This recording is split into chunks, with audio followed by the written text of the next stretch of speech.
That morning, Linda could barely stand, and Quang had to walk away, knowing one wrong choice could cost him everything he loves. Hello, everyone. I hope you're having a peaceful day.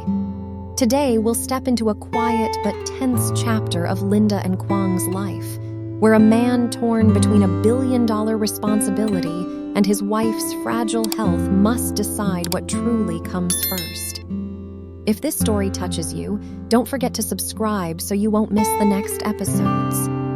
Morning light slipped through the curtains in a thin, quiet stripe. Quang woke before his alarm because Linda moved beside him with a sound that didn't belong to sleep, an uneven breath, a small shift like she was trying to find a position that didn't hurt. "Linda," he whispered. She sat up slowly, one hand pressing into the mattress for support. Her hair fell into her face. She pushed it back, then paused as if the room tilted. "I'm okay," she said, but her voice was faint and a little delayed. Quang turned on the bedside lamp instead of the ceiling light. In the warm glow, her skin looked paler than usual. He didn't comment. He just reached out and offered his arm. Linda tried to stand. Her knees straightened, then softened again. She caught herself on the nightstand, fingers spread wide. The effort made her swallow hard, like she was ashamed to need help. Quang stepped in closer. "Sit," he said gently. "Just for a minute." "I hate this," Linda admitted, sitting back down. "I feel like my body is heavy." He brought her a glass of water, then sat on the edge of the bed, shoulders turned toward her. "How long has it been like this?" "A few days," she said. "I thought it was stress." His phone buzzed with the first reminder of his day. Site inspection, meetings, calls. He stared at the screen, then turned it face down. "You have to go," Linda said quietly, reading him without needing the calendar. He nodded once. "But we're getting you checked today." Linda's eyes lifted. "Quang." "No arguments," he said, not harsh, just steady. "Clinic, today." She exhaled, defeated in the softest way. "Okay, just keep your phone on." "It's always on," he said. Then quieter. "And you call me if it gets worse, not later." Linda reached for his hand. Her palm was warm, but her fingers trembled slightly. "I didn't want to worry you." "You don't have to protect me from loving you," he said. The sentence landed between them like something true and simple. Linda blinked, then looked down. Quang helped her stand again, slowly, letting her lean into him. He guided her to the bathroom doorway, then paused. "Shower if you can. Eat something small. I'll text you the appointment time." She nodded. "And you," she said, forcing a hint of humor. "Go be the CEO." He managed a small smile, kissed her forehead, and left, because the world didn't pause for tenderness. The drive to the site felt longer than usual. Quang kept one hand on the wheel and the other near his phone like it was a lifeline. At the first red light, he called.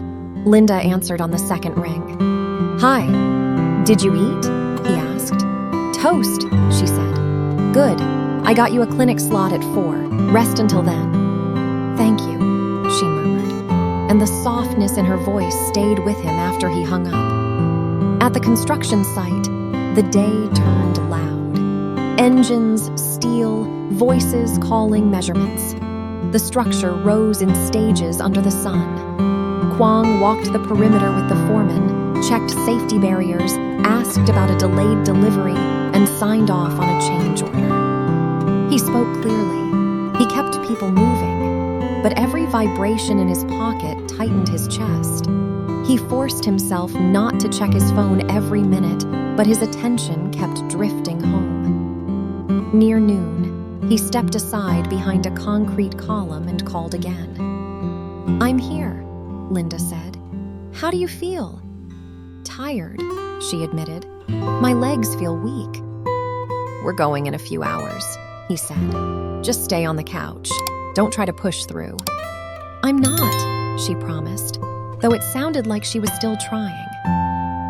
By 3:30, Quang left the site. He drove fast but careful, jaw set, both hands on the wheel. When he walked into the house, Linda was on the couch with a blanket over her legs and a cup of tea on the table. She looked up, and relief flickered across her face. Quang sat beside her and took her hand. "Ready?" Linda tried to stand on her own. He stayed close. This time she didn't pretend she didn't need him. She hooked her arm through his, and he felt that small surrender like trust. The clinic smelled like antiseptic and tired air conditioning. A muted television played afternoon news no one watched. Quang filled out forms with neat, controlled handwriting while Linda stared at a poster about nutrition. In the exam room, the doctor listened while Linda described fatigue, dizziness, heaviness in her limbs. Quang didn't interrupt. He just watched the doctor's face, searching for what might be hidden behind reassurance. When the doctor opened the chart, her voice stayed gentle. "Your labs show low iron," she said. "That can make you feel exactly like this. It's common and it's treatable." Linda's shoulders dropped, relief mixing with worry. "Is it serious?" "It can become serious if ignored," the doctor said. "But right now we're early. Iron supplements, some diet adjustments, and a follow-up in a few weeks." Quang leaned forward. "What dose? What should she avoid?" The doctor explained. "Take it with vitamin C. Avoid coffee around the dose. Expect some stomach discomfort. Don't skip meals."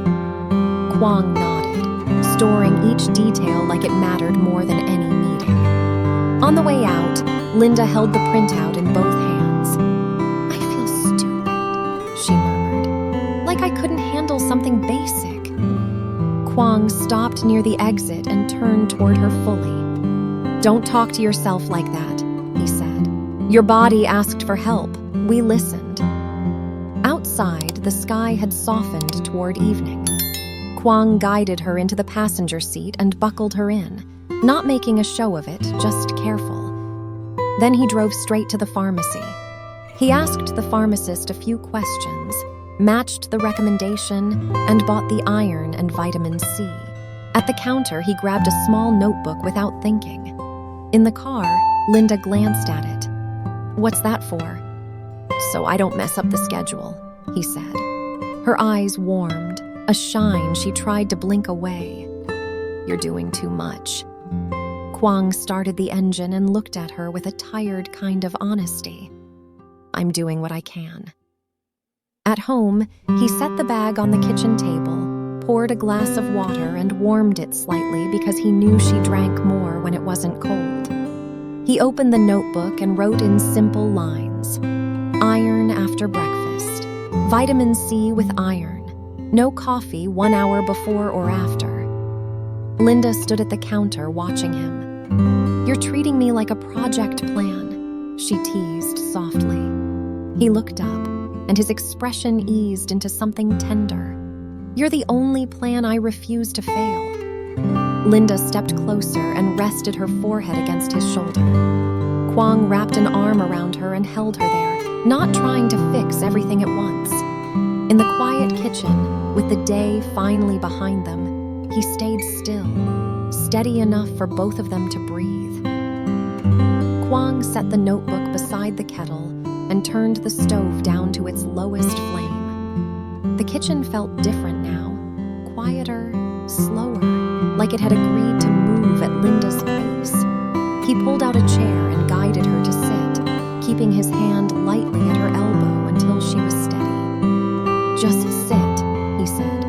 "I'll bring everything to you." Linda watched him move around the kitchen, careful but not fussy.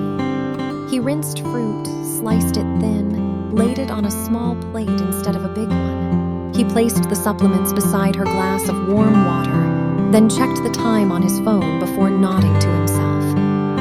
"Okay," he said, after a few bites. She smiled faintly. "You're very serious about this." "I'm serious about you," he replied, as if correcting a misunderstanding. Linda picked up a slice of apple and chewed slowly. The effort showed in the way her jaw worked, but she didn't complain.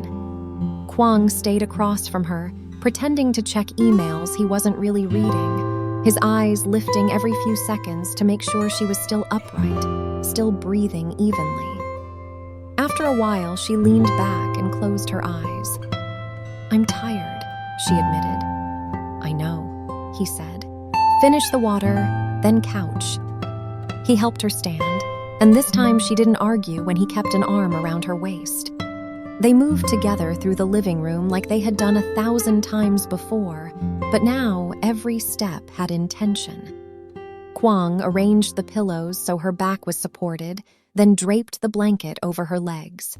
"You don't have to hover," Linda said gently. "I'm not hovering," he said. "I'm here." She laughed under her breath. "That's worse." Quang smiled, but he stayed. He sat on the floor beside the couch instead of the chair, his back against the sofa so he could feel her presence behind him. The television stayed off. The house settled into the quiet hum of late afternoon. Linda reached down and brushed her fingers through his hair. The touch was light, almost apologetic. "I'm sorry today pulled you away from work." Quang closed his eyes for a moment. Nothing important broke. She knew he was lying, or at least simplifying. She didn't push. Later, when the sky outside began to turn soft gold, Quang stood and stretched. "I'm making soup," he said. "The boring kind." "The good kind," Linda corrected. He worked slowly, tasting, adjusting, letting it simmer longer than necessary. He checked the time again and brought the supplements when it was right. Linda took them without fuss, trusting him completely, and that trust settled heavy and warm in his chest. They ate together at the coffee table. Linda managed a small bowl. Quang ate whatever was left, not caring about balance or appetite. When she finished, she rested her head against the couch cushion, eyes half-lidded. "Lie down," he said. She did, curling on her side. Quang folded the blanket higher around her shoulders, then sat beside her and rubbed slow circles on her arm through the fabric of her sweater. The motion was unconscious, something his hands remembered from years of loving her through tired nights and quiet mornings. "Stay," she murmured. "I'm not going anywhere." He stayed until her breathing deepened, until the tension left her fingers. Only then did he stand to take a quick shower, keeping the bathroom door open, listening for any change in the house. When he came back, Linda was awake again, eyes following him. "You smell like soap," she said. "That's a compliment," he replied. She shifted, making room. He lay beside her carefully, one arm under her head, the other resting over her waist. Her body fit against his like it always had, but softer now, heavier with fatigue. "I don't like feeling weak," Linda said after a while. "I don't like needing help." Quang stared at the ceiling. "You don't need help," he said. "You accept it. There's a difference." She considered that. "And you?" "I don't rescue," he said. "I support." Her hand slid over his chest, fingers splayed. She felt the steady beat beneath. "You do a lot more than that." He turned his head and pressed a kiss into her hair. "Don't make this bigger than it is," he said. "We're just taking care of each other." They stayed like that as evening deepened, the room dim except for the lamp in the corner. Quang's phone buzzed once with a message from the site manager. He glanced at it, typed a short reply, and set the phone face down. Linda noticed. "You didn't have to answer." "I wanted to," he said, "but I also wanted to put it away." She smiled, tired but content. Later, Quang helped her up to take her evening dose. He watched her drink the water, then followed her to the bedroom. He changed the sheets for lighter ones, cracked the window just enough to let cool air in. Linda sat on the edge of the bed, rubbing her legs. "They still feel heavy," she said. They will for a bit, he said. The doctor said that. She nodded, accepting it. Quang knelt and took her feet into his hands, massaging gently, thumbs pressing into familiar places. Linda sighed, the sound long and unguarded. You're spoiling me, she said. He looked up at her. You've spoiled me for years. When he finished, he helped her lie down, tucking the blanket around her. He turned off the main light and left the lamp on low. Stay? She asked again, quieter this time. He lay beside her without hesitation. Always. Linda turned onto her side, facing him. Her eyes searched his face, as if checking that he was really there. Quang met her gaze, steady and unafraid. I'll get better, she said. I know, he replied. But even if it takes time, we're fine. She reached up and traced the line of his jaw. You don't sound worried. I am, he admitted. I just don't let worry speak louder than love. Linda leaned forward and kissed him, slow, soft, unhurried. When she pulled back, her forehead rested against his. Thank you, she whispered. Not for the medicine or the soup or the notes, for staying. Quang closed his eyes, breathing her in. Outside, the night settled gently around the house. Inside, nothing needed to be solved right now. He held her as sleep came again, and this time it came easier. Xin chào mọi người. Trong tập này, Linda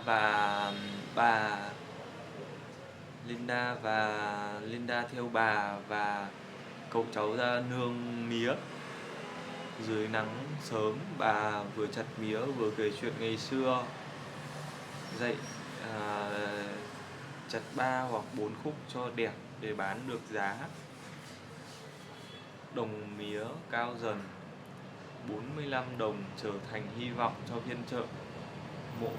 Một cây mía đổ bất ngờ khiến cả nhóm kêu, rồi cười xòa vì kịp đỡ nhau. Chiều xuống, Linda buồn bã vì con rúi của mình đã biến mất. Nghi có kẻ trộm rình quanh nhà. CEO Quang ghé đến lắng nghe và trấn an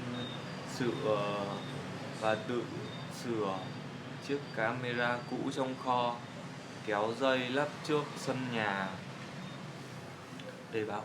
để bảo vệ cô. Đêm đến, Linda nấu cơm nếp cẩm mời anh ở lại ăn. Hai người trò chuyện lòng ấm lại. Quang kể áp lực công ty, camera nháy sáng, bóng lạ thoáng qua, và không biết Linda có sống sót qua được đêm nay không.